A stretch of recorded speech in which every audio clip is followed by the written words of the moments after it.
জয়দেবপুরের রাজবাড়িটি সাধারণ ভাওয়াল রাজবাড়ি নামে পরিচিত। গাজীপুর জেলার জয়দেবপুরে অবস্থিত। এটি ভাওয়াল এস্টেট এর একটি কেন্দ্র ছিল।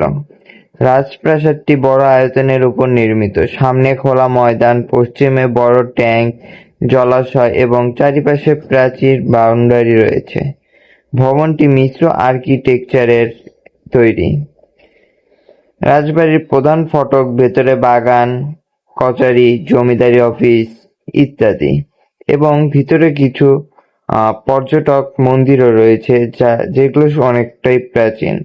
কিছু অংশ ধ্বংসপ্রাপ্ত বা ক্ষয়প্রাপ্ত হলেও রাজবাড়ির মূল কাঠামো ও চিহ্ন এখনো চোখে পড়ে। পর্যটকরা প্রায় ভিডিও বানাতেই সেখানেই চলে যায়। ভাওয়াল এস্টেট ছিল এক সময়ের বৃহৎ জমিদারি।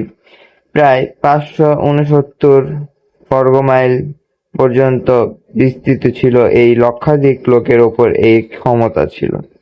এটি পূর্ববঙ্গের জমিদারিগুলোর একটি।